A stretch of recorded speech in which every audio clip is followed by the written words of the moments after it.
तो उत्तम पुरुष यानी मैं या हम। जैसे बिहार में तो हम और मैं एक ही बात है, वहां मैं बोलना बुरा माना जाता है, तो हम से ही मैं होता है।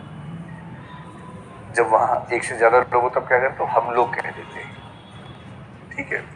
वहां शुरुआत हमसे होती है। तो हरियाणा का आदमी जब बिहार के आदमी से बोलता है, परेशान हो जाता है। वो बोलता है कि हम आ रहे हैं, उसको तो 5-6 लोग आ रहे होंगे, फिर बोलता है कि एक ही आ गया। अरे भाई बाकी लोग कहाँ? हम ही तो है, हम आ गए। और हरियाणा में हम तो बहुत दूर में इस्तेमाल करते हैं। माँ बाप के लिए भी तू से काम चल जाता है आमतौर पर। माँ तू कैसी है? अब जब ये बात सुनता है बिहार का आदमी कि माँ को तू बोलता है, ये नीच, ये दुष्ट, माँ को तू बोलता है। अब उसे कैसे समझाए कि जो बात तू में आ रही है वो आप में आती नहीं। आप में लगता है कि 4 मील दूर खड़ा हुआ कोई आदमी, और तू में लगता है कि एकदम अपना कोई व्यक्ति है। तो ध्यान रखिएगा, आप जिस भी समाज से हैं, दूसरी कल्चर्स को अपनी कल्चर से निकृष्ट मानना अपने आप में निकृष्ट व्यवहार है। एक सिद्धांत है कल्चरल रिलेटिविज्म, हर संस्कृति अपने तरीके से बढ़िया है, ये मान के चलिएगा, ठीक है। बिहार में लोग हम बोल रहे हैं तो हम ठीक है, क्या हो गया? यहाँ मैं बोल रहा तो मैं ठीक है, बोलिए। जब आमने सामने आएंगे तब थोड़ी दिक्कत होती है। यहाँ का आदमी वहां के आदमी को बोले तू कहाँ जा रहा है, तो उसको लगता है चिंगारियां पूरे शरीर में लग गई, तू बोल दिया तू। और वहां तो तू और तुम है ही नहीं। वहां 1 साल का बच्चे बोलते हैं आप कहाँ जा रहे हैं, छोटे से बच्चे को भी, और यहाँ बाप को भी तू कहाँ जा रहा है। तो ये बुरा और अच्छा नहीं है, एक कल्चरल डिफरेंस है, केवल अपनी अपनी कल्चर है। हर कल्चर में सम्मान करने के अपने अपने तरीके हैं। एक कल्चर ऐसी है जहां पर नमस्कार करने के लिए थूका जाता है एक दूसरे पर।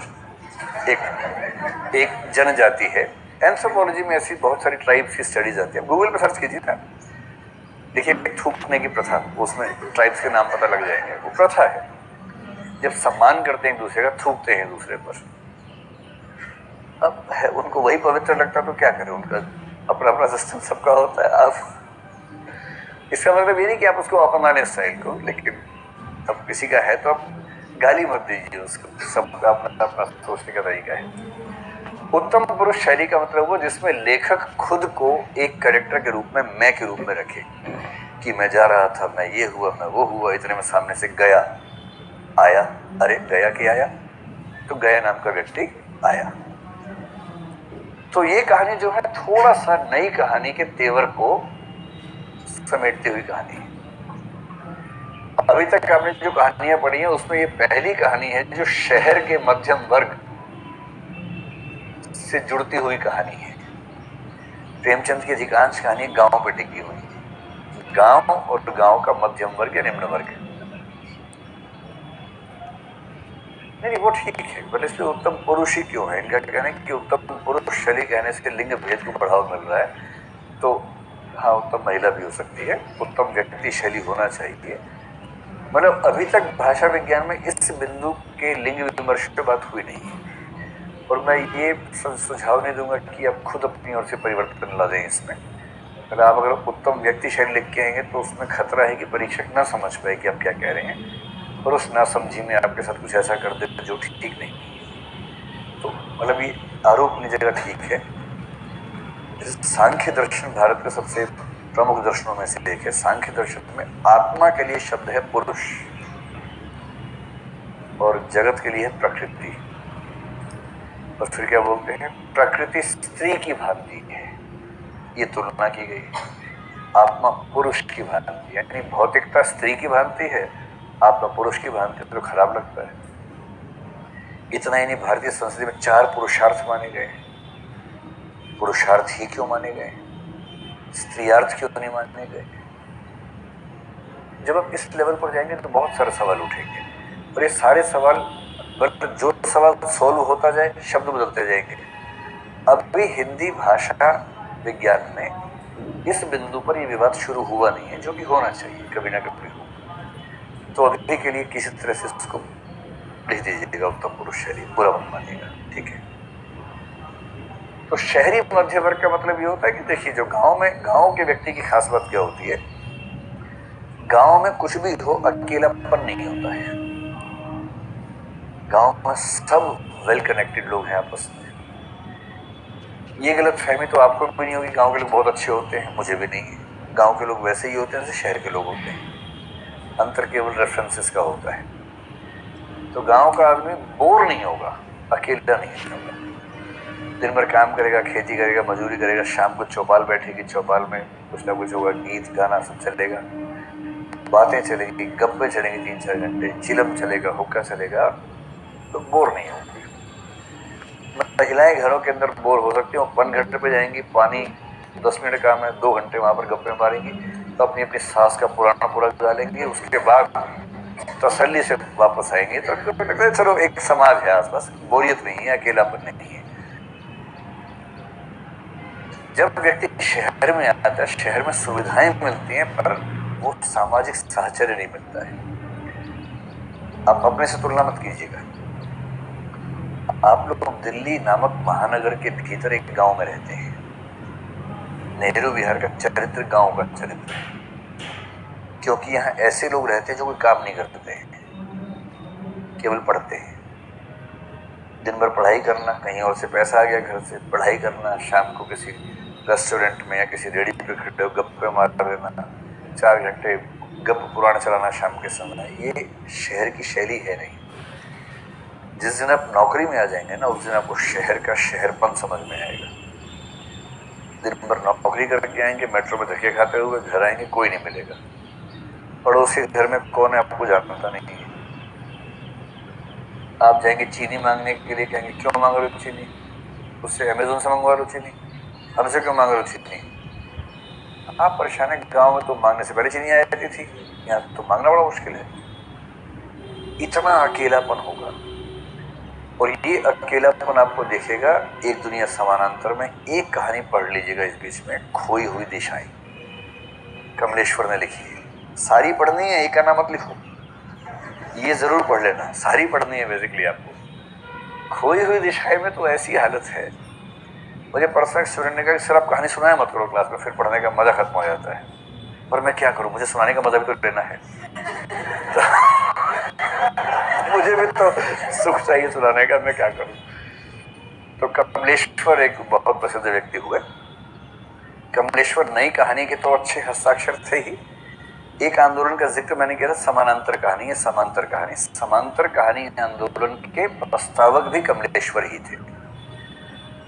उनका एक उपन्यास छपा, कुछ साल पहले उनकी मृत्यु हुई, और उससे एकदम पहले एक उपन्यास छपा कितने पाकिस्तान, जो कि बड़ा प्रसिद्ध उपन्यास हुआ। तो एक कहानी लिखी, खोई हुई दिशाएं, जो एक दुनिया समानांतर में। मैं कहानी नहीं सुना रहा हूँ, केवल थीम बता रहा हूँ। थीम ये है कि एक आदमी दिल्ली के कनॉट प्लेस में है, हर तरफ लोग ही लोग इकट्ठे हुए हैं। शहरों में तो ऐसा ही होता है। वो पूरे शहर में केवल एक आदमी ढूंढ रहा है जो उसको जानता हो, जिससे वो बात कर सके, और उसे वो एक आदमी नहीं मिलता, एक भी आदमी नहीं मिलता। तो वो है ना, गजलें ऐसी बहुत सारी, हर तरफ हर जगह बेशुमार आदमी, फिर भी तन्हाइयों का शिकार आदमी। ये जो शहरों की स्थिति है, ये खोई हुई दिशाएं का सार है। पढ़िएगा, पढ़ के ना एकदम बाल्टी सांस में रख लेनी है।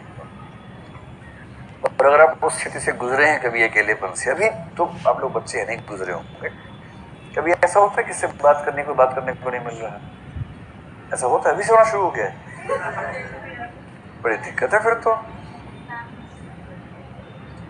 फैमिली से दूर तो ठीक भी है, कितना फैमिली में घुस रहेंगे। अब बड़े हुए, दोस्त बनाइए, और फिर हमेशा क्या फैमिली। अब फैमिली में रहने का नहीं, अब फैमिली बनाने का समय है। तो अब धीरे धीरे उस तरफ सोचिए ना, आप कितना फैमिली में रहेंगे। मम्मी पापा का ठीक है, मिलना जुलना होता रहता है, दोस्त अगर नहीं है तब टेंशन की बात है। तो मैं बचपन में खेलता था गया गुल्ली डंडा। आप लोगों ने खेला है वाला खेल? अरे इसकी बात ही अलग है, इसकी बात ही अलग है। गुल्ली है तो छोटी सी, और उसमें दुनिया भर की खुशियां एक साथ मौजूद है, इस कहानी में लिखा हुआ है। तो गुल्ली डंडा में क्या होता है कि अगर मैं गुल्ली उछाल के मारी तो नेक्स्ट टर्न फिर मिल जाती है। और कई लोग कई मील तक ले जाते हैं दुश्मन जो प्रतिस्पर्धी होता है, उसको बोलते हैं पदाना, कि इसमें है भी वाक्य में, वह पदा रहा था और मैं पद रहा था, क्योंकि बहुत दूर तक बेचारा वो मारता जा रहा है, मारता जा रहा है, मारता जा रहा है। वो अगर आपने खेला नहीं तो नहीं समझ पाएंगे, खेला है तो समझेंगे। हम तो वही खेल के बड़े हुए हैं, तो अब भी खेल के बड़ी हुई हैं। Very good. कितने लोगों ने खेला आप में से? वाह, बहुत बढ़िया। चलिए, सब मैंने भारत बदला नहीं है अभी, वो फेक एडवर्टाइजमेंट है मेरा देश बदल रहा है जो आता है सरकार के बारे में। तो ये खूब बचपन में खेलते थे। अभी शहर से लौट के आए, नौकरी करता है, बड़ा आदमी हो गया है, गया बेचारा एक दलित व्यक्ति है, उसको जीवन में उतने मौके नहीं मिले, गांव में रह गया, पिछड़ा हुआ रह गया। ठीक यही स्थिति की दलित व्यक्ति गांव में ही रह गया और ब्राह्मण व्यक्ति शहर चला गया, बड़ा हो गया। जब आप एक दुनिया समानांतर में कहानी पढ़ेंगे प्रेत मुक्ति, तो आप पाएंगे कुछ मामलों में भाव मिलता जुलता है, एग्जैक्टली वैसा नहीं है, किंतु भाव मिलता जुलता सा आपको नजर आएगा प्रेत मुक्ति के साथ। तो अभी शहर से लौट के लाट साहब हो गया, बड़ा आदमी हो गया है। अच्छा, आदमी कितना ही बड़ा हो जाए ना, उसको मजा नहीं आता है। जैसे अब IAS बनेंगे ना, IAS बने कलेक्टर लोग ठाई ठाई करेंगे आपके आसपास, सिर के ऊपर लाल बत्ती ठाई ठाई करते। अब तो वो भी नहीं करती शायद। हाँ, और दुख होता हुआ आप लोगों को ना कि नरेंद्र मोदी ने क्या कर दिया, एक ही चार्म था वो भी खत्म कर दिया। तो मतलब आप लाव लश्कर रहता ना, आप उतरे, आगे पीछे 3-4 गाड़ियां हैं, 15-20 लोग उतरे, sir sir sir, madam madam madam. अच्छा, ध्यान रखना, लड़कियां भी ध्यान रखें, जब IAS बन जाएंगी आपको लोग मैडम नहीं सर बोलेंगे। एक खास बात है, क्योंकि ब्यूरोक्रेसी में जो निम्न स्तर पे लोग हैं, उनके दिमाग में बात स्थायी रूप से बैठी हुई है कि सर वो नहीं है जो पुरुष है, सर वो है जो ताकतवर है। ये पैट्रियार्की का सबसे भयानक रूप है। तो मैंने अपनी महिला विद्यार्थियों को एक बार देखा जो कलेक्टर वगैरह कहीं हैं, उनके अर्दली वगैरह उनको सर कहते, मैडम नहीं कहते। मैंने तो पूछा, मैंने क्या ड्रामा चल रहा है? बोले सर सर ही कहते हैं, मैडम का मतलब है सर की पत्नी। तो मैंने कहा फिर तुम्हारे पति को क्या बोलते हैं? कहीं उसको तो मैडम नहीं बोलते। वो नहीं, उसको भी सर बोल देते हैं, लेकिन इनके लिए सर बहुत जरूरी है। सर बोलते हैं, सर से इनको लगता है कि ताकत आ रही है, मैडम से ताकत नहीं आती है। ध्यान रखिएगा, जैसे आप लोग IAS बनेंगे क्या बनने हैं? सर। तो ताकत वाला भाव उस पर जाता है। खैर, एक लाट सा सर बन के आ गए। अच्छा, कितना ही सर बन गए, शुरू में 6 महीने 1 साल मजा आएगा आपको, चाहे IPS बने चाहे IAS बने, उससे ज्यादा मजा है नहीं उसमें। पहली बार तो मजा आता है कि आप नेहरू विहार से निकले तो आपको तो अपने बारे में पता ही है सब कुछ। मसूरी पहुंचे, लोगों ने कहा सर सर आइए सर साइन कर दीजिए सर। आप बोल रहे हैं मुझसे ही कह रहे हैं, किसी और से नहीं कह रहे। आपको बड़ा अच्छा लग रहा है भाई, अरे आपको आदत थी लाइन में लग के काम करवाने की, किसी तरह से बीच में घुस गए लाइन में, वो सब करने की आदत थी। अब वहाँ कह रहे सर आइए आप सर, अब भारतीय पुलिस सेवा में है सर आइए सर आइए। एक कमरा दिया रहने के लिए, आपको भरोसा नहीं कि कमरा मुझे दिया है, आप नेहरू व्यस्त तुलना कर रहे हैं, इसमें तो खिड़की भी है,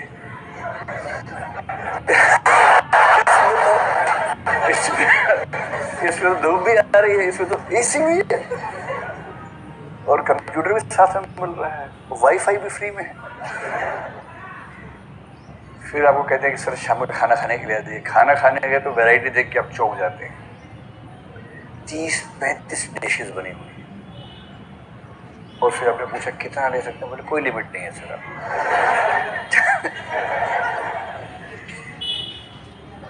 और ये मतलब कॉमन में से आपके सैलरी में से कटना है, सबका बराबर कटता है, तो आप आराम से निश्चित होकर खाइए।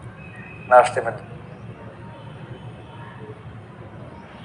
वहाँ पर हर चीज उपलब्ध है।